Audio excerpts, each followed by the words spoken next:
Praise the lord. అందరూ బాగున్నారా? దేవుని కృపను బట్టి మీరు అందరూ క్షేమంగా ఉన్నారని ప్రభుని ఎంతగానో స్తుతిస్తున్నారు. ఈ దినము దేవుని వాక్య ధ్యాన నిమిత్తమై ఫిలిప్పీయులకు రాసిన పత్రిక 2వ అధ్యాయం 8వ వచనాన్ని ధ్యానించుకుందాం. ఆయన శిలువ మరణము పొందినంతగా తను తాను తగ్గించుకున్నాను అనే మాటను మనం గమనిస్తున్నాం. దేవుడు తండ్రి కుడిపార్శ్వమైన మహామహిమలో సమీపించరాని తేజస్సులో ఉండే దేవుడు మనుషులను ప్రేమించి మనుష్యుని పోలికగా పుట్టి దాసుని స్వరూపాన్ని ధరించి ఈ లోకానికి తను రిక్తుడుగా ఈ లోకానికి వచ్చినట్లుగా మనం గమనిస్తున్నాం. అంత మాత్రమే కాదు, రావడం మాత్రమే కాదు, ఆయన శిలువ మరణం పొందినంతగా తను తాను తగ్గించుకున్నట్లుగా మనం గమనిస్తున్నాం.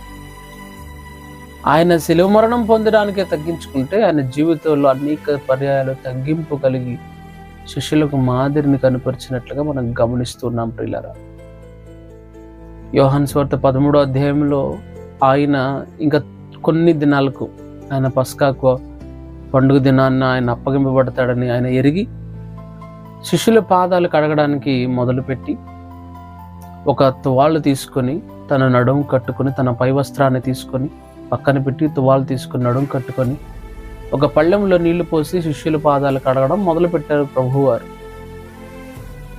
ఆయనేమో దేవుడు, శిష్యులేమో పామరులు, విద్య లేని పామరులు, చేపలు పట్టుకునేవాళ్ళు. ఆయనేమో పరిశుద్ధుడు, వీళ్ళేమో పాపులు. ఆయనేమో ఉన్నతమైన సమీపించరాని తేజస్సులో నివసించే దేవుడు, వీళ్ళేమో నిత్యము సముద్ర ధరలో చేపలు పట్టుకునే బేస్తవారు. వీరు పాదాలు దేవుడు కడుగుతున్నాడు. ఎంత తగ్గింపు, ఎంత వినయం. పేతురు అన్నాడు, ప్రభా నువ్వు నా పాదాలు కడగడం అంటే ఆయన అని అంటే, నేను నీ పాదములు కడగని ఎడల నీతో నాకు పాలు లేదు. పేతురు వెంటనే అడిగా, నా పాదాలే కదా, నా తల నా చేతులు అన్నీ కడుగంటే, ఒకసారి స్నానం చేసిన తర్వాత, ఒకసారి శుభ్రపరిచిన తర్వాత, ఒకసారి స్నానం చేసిన తర్వాత మరలా ఒళ్ళంతా శరీరం అంతా శుద్ధి చేయాల్సిన పని లేదు. కాళ్ళు కడుక్కుంటే చాలు. కాళ్ళు మన ప్రవర్తనకు సాదృశ్యంగా ఉంటున్నాయి. ప్రియుల, దేవుడు అందరి పాదాలు కడిగాడు. ఇస్కరియోతు యోధా పాదాలు కూడా కడిగి, నేను మీ పాదాలు కడిగిన ఎడల మీరును నా పాదాలు కడగండి అని ప్రభువారు చెప్పలా. ఆయన ఏమన్నారంటే, నేను మీ పాదాలు కడిగిన ఎడల మీరును ఒకని పాదములో ఒకడు కడుగుకొనుడి. అంటే ఒకరికొకరు ఎలాగ ఉండాలంటే తగ్గింపు జీవితం. ప్రియ వాక్యం ఉంటున్న దేవుని బిడ్డ, నీ జీవితంలో తగ్గింపు జీవితం ఉందా, లేదా నేను హెచ్చించుకుంటున్నావా? లేఖనం చెప్తుంది, తను హెచ్చించుకునేవాడు తగ్గింపబడును, తను తగ్గించుకునేవాడు హెచ్చింపబడును. దేవుడు తగ్గించుకున్నాడు శిలువ మరణం పొందినంతగా.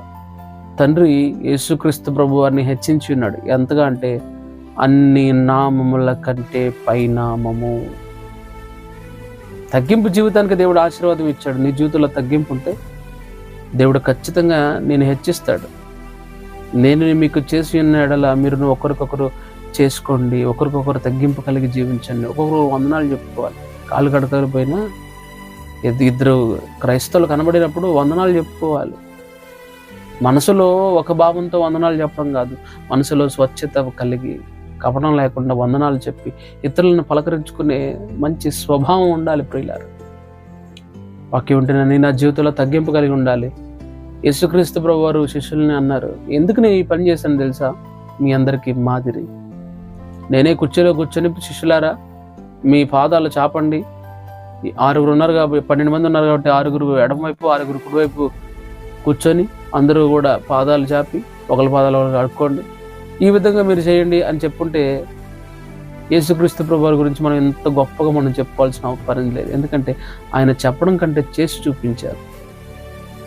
నా జీవితంలో మాటలతో తగ్గింపు అని చెప్పడం కన్నా క్రియలతో తగ్గింపు జీవితం కలిగి ఉంటే అది క్రైస్తవ జీవితానికి ఒక మాదిరి.